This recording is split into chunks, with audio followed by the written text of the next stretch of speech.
자, 지난 시간에는 어떤 카메라를 사야 하는가를 봤었죠? 그럼 이번에는 어떤 렌즈를 사야 하는가? 일단 그럼 먼저 렌즈 이름 읽는 법을 알아봅시다. 자, 먼저 크롭 DSLR의 번들 렌즈라 불리는 이 렌즈 EFS 18에서 55mm 4.0부터 5.6 IS STM.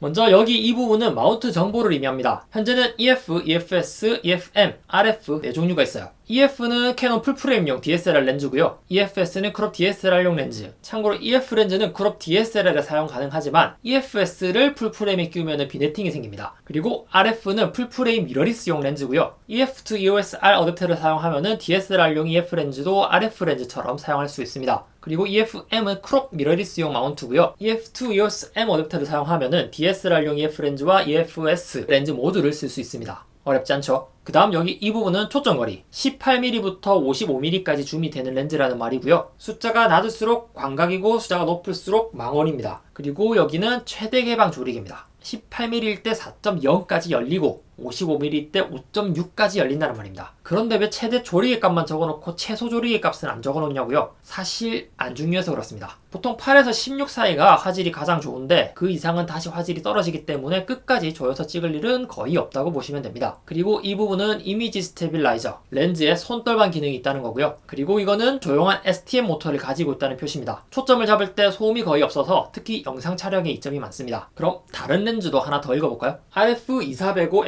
F4 L, IS, USM. 이거는 어떨까요? 이 렌즈는 풀프레임 미러리스용 RF 마운트 렌즈라는 거고 24mm부터 105mm까지 줌이 되는 렌즈라는 겁니다. 그런데 이거는 조리개에 물결 표시가 없죠. 전 구간에서 최대 개방 조리개가 4부터 시작한다는 말입니다. 이런 걸 고정 조리개라고 해요. 그리고 보통은 고정 조리개가 조금 더 비쌉니다. 그리고 L은 캐논에서 고급 렌즈군을 의미하고요. L 렌즈의 특징으로는 렌즈 앞에 빨간 띠가 둘러져 있기도 하죠. 그리고 이미지 스테빌라이저 손떨방이 들어있고 USM은 초음파 모터로서 아주 빠른 AF를 지원하는 렌즈라고 할 수 있겠습니다. 자, 그러면 이제 본격적으로 렌즈를 골라봅시다. 먼저 첫 번째 고민, 어떤 화각을 쓸 것인가? 보통 광각, 표준, 망원 이렇게 나누는데 광각이라면 한 35mm 이하, 표준은 한 35에서 한 70mm 정도, 망원은 70mm 이상을 주로 말합니다. 여기에 만약 크롭 바디를 쓴다면 1.6을 나눠주시면 비슷한 화각을 계산할 수 있어요. 아까 번들 렌즈 같은 경우는 환산 28mm부터 88mm일 텐데요. 표준을 중점으로 광각과 망원까지 조금씩 담아서 가장 많이 쓰는 구간을 담아놓은 렌즈라고 할 수 있겠죠. EFS 55에서 250mm 같은 경우는 대표적인 망원 줌 렌즈라고 할 수 있겠고요. EFS 10에서 18mm는 초광각 렌즈입니다. 그리고 EFS 18에서 135mm 같은 광각부터 망원까지 줌 범위가 훨씬 넓은 렌즈들도 있습니다. 보통 풍경이면은 광각 계열을 많이 쓰고 인물이면은 망원 계열을 많이 쓰긴 하는데 이것도 절대 정해진 답은 없습니다. 광각으로도 인물 사진 잘 찍을 수 있고요. 풍경도 망원 렌즈로 많이 찍습니다. 일단 처음에는 번들 렌즈와 같은 표준 줌 렌즈로 시작해서 본인이 어떤 구간을 좋아하는지 파악해보고 그 뒤에 추가로 구입하는 것도 좋다고 봅니다.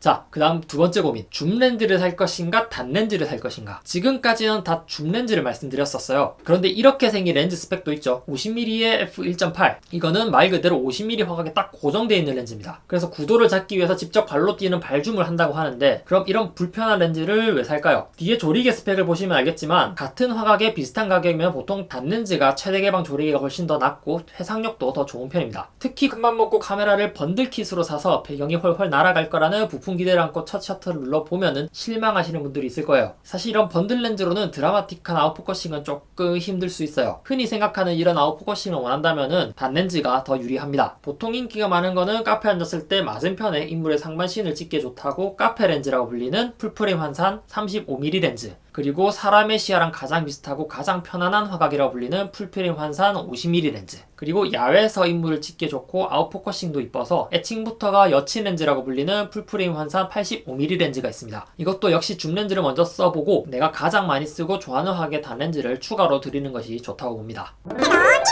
자, 오늘의 요약입니다. 첫째, 렌즈 스펙은 마운트 정보, 초점거리, 조리개 값을 봐야 한다. 둘째, 초점거리는 광각, 표준, 망원 렌즈로 나뉘고 숫자가 높을수록 망원 렌즈이다. 셋째, 단 렌즈는 줌이 안 되지만은 대신 조리개나 해상력이 더 좋다. 어렵지 않죠? 자, 그러면 다음 시간에는 너무나도 중요한 노출의 3요소에 대해서 알아보도록 하겠습니다.